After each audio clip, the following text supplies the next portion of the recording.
Rembu GPPS. Apa kabar yang di rumah? Apa kabar adik-adik semua? Apakah hari ini baik-baik? Apakah hari ini sedang sakit? Atau ada yang masih sedih? Atau yang masih ada bete? Nah, hari Minggu, saatnya kakak mengajak semua adik-adik yang di rumah untuk beribadah bersama-sama. Jangan lupa siapkan hati, pakai baju yang rapi, dan jangan lupa harus sudah mandi. Hari ini adalah temanya tentang kasih. Ada yang bisa membaca? K-A-S-I-H, kasih. Nah, hari ini adalah bicara tentang kasih. Nah, sebelumnya kakak akan mengajak adik-adik semua untuk memuji Tuhan.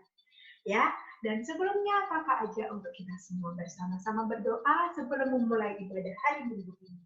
Yang di rumah sudah siap? Kita bersama-sama berdoa.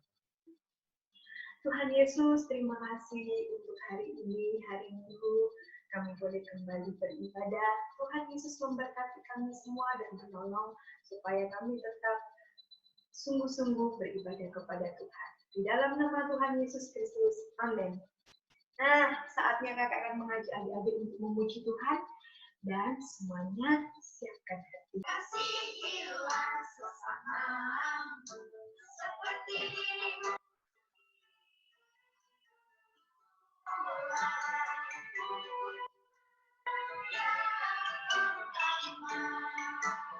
Kasih itu panjang sabar, kasih itu murah hati, kasih itu tidak sombong, kasih itu lemah lembut.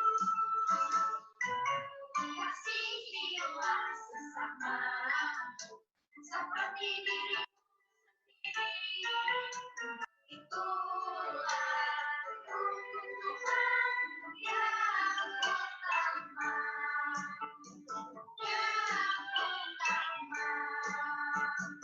Nah, kita sudah memuji Tuhan bersama-sama di rumah. Kalau belum hafal lagunya, adik-adik bisa belajar lagi di rumah ya. Bersama kakak, bersama mama, bersama papa. Nah, hari ini sebelum kita bersama-sama mendengarkan cerita firman Tuhan, kakak punya cerita tentang Siti. Siti adalah si tikus. Ya. Semua bisa melihat ini gambar apa? Gambar tikus. Kakak punya 2 tikus. Ini 1.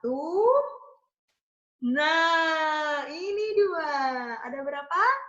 Ada 2 tikus. Warnanya apa? Semua bisa lihat ini warnanya apa? Coklat. Ya, tikusnya warna coklat. Nah, adik-adik, ceritanya ada 2 tikus. 2 tikus ini akan mencari jalan untuk keluar dari lubang. Nah, yang satu ini adalah tikus yang buta, tidak bisa melihat. Yang satu tikusnya bisa melihat. Nah, mereka sedang terjebak di salah satu lubang dan mereka akan keluar dari lubang itu. Nah, bagaimana caranya? Si tikus ini bisa membawa si teman tikus ini yang buta. Apakah tikusnya digendong? Ataukah dinaikkan becak? Nah, ternyata di dalam mereka mau mencari jalan keluar dari lubangnya yang panjang itu, caranya mereka bisa keluar adalah si tikus yang buta ini akan menggigit ekor si tikus temannya yang di depannya, yang berjalan di depannya. Jadi tikus yang tidak buta ini ada di depan, dan tikus yang buta ada di belakangnya. Nah, kemudian setiap jalan setapak, ekornya digigit. Sakit gak kok digigit? Sakit. Setiap maju selangkah lagi, digigit lagi ekornya. Maju ke depan lagi, digigit lagi ekornya. Nah, sampai hampir putus dan tidak punya ekor lagi. Pasti berdarah dan sakit. Tapi itulah cara menolong supaya kedua tikus ini, yang buta Dan yang tidak buta ini bisa keluar dari lubang yang panjang dan gelap itu. Nah, adik-adik, nanti kakak akan memberitahu apa dan mengapa si tikus yang tidak buta ini mau digigit ekornya oleh si tikus yang buta ini. Tapi sebelumnya, adik-adik di rumah, kita akan bersama-sama mendengarkan cerita firman Tuhan tentang kasih. Semuanya, siapkan Alkitabnya, siapkan telinganya, bersama-sama dengan kakak dan adik dan mama di rumah, mendengarkan firman Tuhan. Salam, salam Om. Ya, selamat ketemu lagi ya. Iya Om. Hari ini Om akan bercerita tentang seorang yang sangat punya kasih yang luar biasa. Mau dengar? Mau Om, mau Om. Harus didengarkan dengan baik supaya mengerti dan bisa diingat-ingat dan bisa dicontoh. Ya Om, aku siap Om, siap Om. Oke, ya. Om akan mulai cerita ya. Dengarkan baik-baik. Cerita ini namanya Yusuf. Siapa? Yusuf Om, Yusuf. Iya, Yusuf pinter kalian. Ya Om. Bagaimana Om ceritanya terusnya? Ya sebentar toh.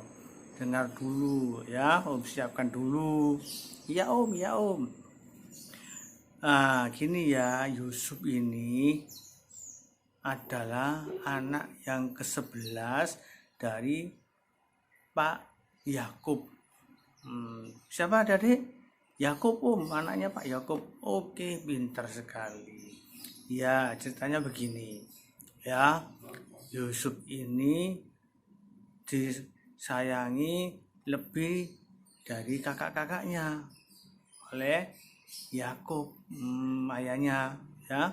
Nah, Yusuf ini anaknya sering mimpi ternyata. Dia sering mimpi dan kalau mimpi dia cerita pada kakak-kakaknya dan saudara-saudaranya. Nah, suatu hari Yusuf ini dibikinkan baju yang bagus, indah sekali ya, sehingga kakak-kakaknya iri, sakit hati kakak-kakaknya karena cuma Yusuf yang dibikinkan jubah yang indah, sehingga kakak-kakaknya semakin benci sama Yusuf. Nah, pada suatu hari dia sudah pakai baju indah yang dibagikan oleh Yakub.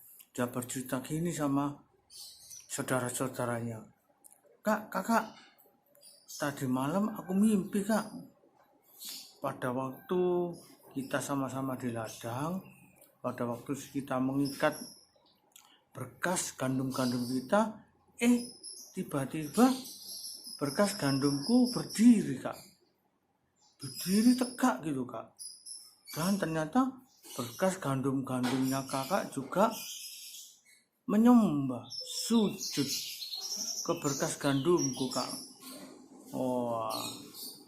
Akhirnya kakak-kakaknya, kamu itu mimpi ada-ada saja gitu. Masa aku harus menyembah kamu gitu ya. Wah, semakin benci kakak-kakaknya. Akhirnya tinggalkan sama kakak-kakaknya Yusuf. Nah, akhirnya pada suatu hari dia mimpi lagi adik-adik. Dia mimpi cerita begini. Aku mimpi gini, cerita kepada kakaknya, pada ayahnya Yakub. Matahari, bulan, dan 10 bintang itu sujud menyembah aku, katanya gitu adik-adik. Bapaknya bilang, kamu tuh mimpi apa sih Sob? Ada-ada saja. Masakan ayah dan ibumu dan kakak kamu harus menyembah kamu. Wah, kakaknya makin benci gitu adik-adik. Mas, tapi Pak Yakub menyimpan itu di dalam hatinya, ya. Mau tahu selanjutnya ceritanya? Mau Om, asik Om. Iya Om, asik. Aku mau dengar sampai selesai Om. Oke, ya, enggak boleh ngantuk lo ya. Iya om ya. Nah, pada suatu hari Yusuf ini di rumah sendirian. Kakaknya pergi mengembalakan kambing dombanya.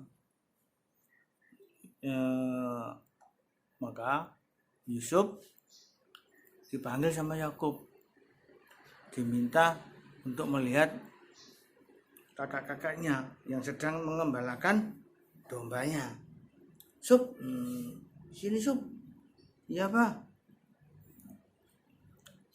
Coba kamu pilih saudara-saudaramu. Katanya dia sedang mengembalakan kambing dombanya di Sikem. Kamu cari sana ya. Kamu lihat keadaannya. Oh ya apa? Iya Bapak, aku tak pergi ya. Oke. Lalu pergilah Yusuf mencari saudara-saudaranya. Tibalah sampai di Sikem. Dicari, kok enggak ada kakak-kakakku di mana ya gitu ya. Terus ada orang lewat. Kamu cari siapa Sub? Aku cari saudara-saudaraku. Disuruh Bapak lihat. Oh, tadi aku dengar saudaramu menggalakan dombanya di sana lo, Daton di sana lo, dekat sana. Oh iya ta, Dotan ya. Iya Dotan, kok Daton di Dotan sana. Oke. Nah, akhirnya Yusuf mencari sampai ke Dotan. Saya mau tahu kelanjutannya? Iya, mau. Oke, dengar ya. Sampai di sana kakak-kakaknya melihat, wih, si pemimpi datang. Wah, itu si pemimpi, tukang mimpi datang, bajunya bagus sekali. Oh iya, gimana kalau kita bunuh? Biar tahu rasa dia gitu. Akhirnya saudaranya sepakat membunuh. Nah, tetapi kakaknya yang namanya Ruben berkata begini, jangan dibunuh adik kita, masukkan aja ke dalam sumur.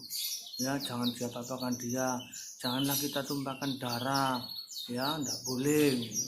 Iya kak, mendengarkan Ruben. Nah, akhirnya ditangkaplah Yusuf, jubahnya dilepas, Yusuf dimasukkan ke sumur. Nah, ketawa-ketawa kakaknya ya. Nah, dimasukkan sumur yang enggak ada airnya tapi ya sumurnya sudah kering. Pada waktu sedang makan-makan, ya Yusuf sudah dimasukkan sumur, ya kakaknya yang bernama Yuda melihat ada seorang musafir dari Ismail berjalan lewat bawa barang-barang. Terus Yuda berkata kepada saudara-saudaranya, bagaimana kalau kita jual saja adik kita ini? Ya, gak usah dibunuh, biarkan saja kita jual ya kepada orang Ismail ya. Oh ya, setuju. Ditariklah Yusuf dari sumur, dijual kepada orang Ismail, dijual 10 sikal perak harganya waktu itu. Maka dibawa Yusuf oleh orang Ismail ke negeri Mesir. Ya, oke. Nah, Ruben kakaknya tadi melihat di sumur tidak ada Yusuf, dia cari kemana Yusuf ya. Akhirnya karena si Ruben ini kan ingin menyelamatkan Yusuf, wah ternyata tidak ketemu. Akhirnya kakak-kakaknya punya ide, ayo kita sembelih domba, nanti bajunya Yusuf kita celupkan ke darahnya, kita bawa ke bapak kita bahwa Yusuf sudah diterkam oleh binatang buas gitu. Akhirnya sembelihlah domba dan bajunya Yusuf dicelupkan ke darahnya. Kemudian dibawalah jubah itu kepada ayahnya si Yakub. Yakub menangis karena melihat benar ini bajunya ya Yusuf. Aduh, anakku mati dimakan, diterkam binatang buas ya. Sampai nangis berhari-hari, tidak bisa dihibur si Yakub ini. Nah, dari masih mau lanjut? Masih, aku masih asik om ceritanya. Oke ya, lanjut ya. Nah, sesampai di Mesir ya, Yusuf dijual kepada pegawainya Raja Fir'aun, kepala pengawal Raja Fir'aun. Nah, dijual ke sana, akhirnya Yusuf bekerja di rumahnya Bapak Potifar gitu ya. Wah, sejak kerja di situ Bapak Potifar diberkati luar biasa karena ada Yakub. Nah, pada suatu hari ya Pak Potifar berangkat kerja sebagai kepala pengawal. Di rumah hanya ada istrinya dan Yusuf. Lalu Tante Po ya, istrinya Potifar kan dipanggil Tante Po ya. Tante Po ini mengajak berbuat dosa sama Yusuf. Tapi Yusuf tidak mau diajak berbuat dosa. Nah, Tante Po akhirnya memfitnah ya. Tante Po ini berbuat curang ternyata. Ya Yusuf nggak mau diajak berbuat dosa, difitnah sehingga Yusuf ditangkap dan dipenjara. Sedih nggak? Yusuf sudah berbuat baik malah difitnah dan dipenjara. Bagaimana adik-adik? Kasihan ya Om, kasihan. Iya kasihan. Nah, sekarang kita lanjut ya. Ya Om, lanjut Om. Sekian lama di penjara ya, Raja Fir'aun punya mimpi yang gak bisa mengartikan, gak ngerti artinya mimpinya. Maka dipanggilnya Yusuf untuk mengartikan mimpinya Raja Fir'aun. Nah, ternyata Yusuf bisa mengartikan mimpinya Raja Fir'aun, sehingga Yusuf dipercaya menjadi orang kepercayaan Raja Fir'aun ya. Nah, setelah itu menjadi orang yang dipercaya luar biasa ya. Dulunya disiksa, disia-sia, masuk penjara, sekarang jadi orang kepercayaan Raja Fir'aun, orang nomor 2 di Mesir. Nah, pada suatu hari terjadilah kelaparan di seluruh negeri. Tetapi Yusuf sudah membuat lumbung-lumbung yang luar biasa besarnya untuk menampung padi gandumnya. Nah, semua negeri sudah kelaparan. Hanya di Mesir yang ada makanan, ada gandum, ada padi. Maka terdengarlah oleh Yakub ayahnya bahwa di negeri Mesir ada padi. Maka kakak-kakaknya Yusuf disuruh pergi ke Mesir untuk membeli padi. Nah, pergilah kakak-kakak Yusuf ke Mesir. Adik-adik, kakak-kakak ini nggak ngerti kalau yang menjadi penguasa itu adalah adiknya Yusuf yang dulu dia sia-siakan. Pada waktu dia membeli gandum, dia tidak tahu, dikasihlah dia sama Yusuf. Terus Yusuf berkata, kalau kamu balik lagi, kamu harus membawa adikmu yang bernama siapa? Benyamin. Ya, ternyata ada Benyamin, anaknya Yakub yang nomor 12. Ya, akhirnya dibawalah, waktu beli lagi, dibawalah Benyamin ke sana, diajak. Tetapi adik-adik, ternyata ini akalnya Yusuf, supaya Yusuf nanti saudara saya mengerti bahwa Yusuf ini adalah saudaranya dulu yang dibuang, yang dijual. Ya, akhirnya ceritanya adik-adik, kakak-kakaknya ini takut mengetahui bahwa itu Yusuf, karena dia dulu pernah berbuat jahat pada Yusuf. Ternyata Yusuf mengasihi saudara-saudaranya. Dia tidak berbuat membalas kejahatan kakak-kakaknya, tetapi mengasihi kakak-kakaknya. Sehingga dia panggil juga, suruh datang ayahku Yakub untuk pergi ke Mesir juga. Akhirnya Yusuf mengampuni saudara-saudaranya, mengasihi saudara-saudaranya. Akhirnya tinggallah semuanya dibawa ke Mesir. Yakub dan kakak-kakaknya tinggal di sana, di negeri Mesir. Sehingga beranak cucu banyak sekali keturunan Yakub di Mesir. Nah, sudah jelas ya adik-adik ceritanya? Sudah ceritanya Yusuf mau mengasihi tanpa membalas kejahatan kakak-kakaknya. Iya aku juga akan seperti Yusuf, mau mengasihi kakakku, adikku, orang tuaku. Aku tidak akan jahat, aku tidak akan dendam. Walaupun aku sering digodai sama kakak. Ya itu pinter. Oke, sampai ketemu lagi pada cerita yang akan datang. Selamat beribadah di dalam rumah masing-masing. Dadah teman-teman yang di rumah. Sampai ketemu lagi. Nah, semua sudah dengar firman Tuhan hari ini? Semua sudah mendengarkan cerita firman Tuhan hari ini? Nah, firman Tuhan hari ini bercerita tentang kasih Yusuf dan keluarganya. Yusuf yang dibuang oleh saudara-saudaranya, tapi tetap mengasihi. Adik-adik masih ingat tadi kakak membawakan cerita tentang tikus, dua ekor tikus buta, dan tikus yang tidak buta, yang bisa melihat.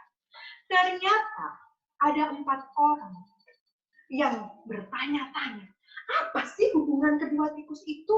Kenapa kok mereka bisa keluar dari lubang yang panjang itu, dan kenapa si tikus yang bisa melihat itu mau digigit ekornya dengan tikus yang buta itu? Kan sakit. Apa sih hubungannya? Ada orang yang bilang, oh itu hubungannya mungkin tuan dengan pelayannya di sebuah kerajaan. Iya, seorang raja dan seorang tuan, seorang pelayannya. Ada lagi yang bilang, atau jangan-jangan itu ibu dan anak. Kan kalau ibu pasti mengasihi anaknya. Ya, ada juga yang bilang, jangan-jangan itu hubungan suami istri, papa dan mama. Jadi mereka sudah sewajarnya dong mau menolong dan membantu karena mereka punya hubungan. Tapi ternyata kedua tikus yang tidak buta, yang bisa melihat, dengan tikus yang buta tidak ada hubungan apa-apa, dan ada yang menjawab, satu orang yang menjawab bahwa mereka, apa sih pentingnya mengasihi kalau kita melihat hubungan? Ya, apakah kita mengasihi harus ada hubungan? Apakah karena dia saudara kita? Apakah karena dia baik dengan kita? Apakah dia sering menolong dan memberi kue adik-adik, maka adik-adik mengasihi? Nah, apakah mengasihi harus selalu ada hubungan? Ternyata seperti si tikus yang buta dan si tikus yang bisa melihat tadi, tidak harus kita mempunyai hubungan untuk kita bisa mengasihi orang lain. Ya, apakah dia karena dia sering memberi saya coklat, sering membelikan saya mainan, lalu kita mengasihi? Nah, hari ini kita belajar bagaimana mengasihi itu tidak harus mempunyai hubungan. Kita bisa mengasihi siapa saja di luar yang bukan saudara kita. Kita bisa mengasihi kakak yang lain, yang di luar sana. Kita bisa mengasihi orang-orang di tetangga kita, bahkan orang yang kita tidak kenal. Ya, jadi kita semua belajar untuk mengasihi, bukan hanya keluarga yang kita kenal, kakak, adik, mama, papa, atau saudara, tetapi juga untuk semua orang. Karena perintah Tuhan, kita harus mengasihi seluruh dan semuanya. Ya, seperti Tuhan sudah mengasihi kita. Adik-adik, kakak sekarang punya pertanyaan untuk kuis yang di rumah. Semuanya dicatat dan dengarkan baik-baik pertanyaan kuis hari ini, minggu ini. Yang pertama adalah, kuisnya adalah 1. Siapakah tokoh utama yang ada di cerita firman Tuhan hari ini? Siapakah tokoh utama yang ada di cerita firman Tuhan hari ini? Yang kedua adalah bagaimana tindakan adik-adik untuk mengasihi orang-orang yang tidak dikenal. Bagaimana tindakan atau sikap adik-adik mengasihi orang-orang yang tidak dikenal. 2 pertanyaan dan kuis minggu ini bisa dikirimkan di WA kakak seperti biasanya. Nanti pengumuman akan kakak berikan minggu depan. Nah, selamat mengasihi dan sampai bertemu dengan orang-orang di sekitar kita yang tidak kita kenal untuk kita belajar mengasihi. Tetap menjaga kesehatan di rumah, tetap jaga diri di rumah, tetap berdoa dan setia membaca firman Tuhan. Sampai jumpa minggu depan. God bless you.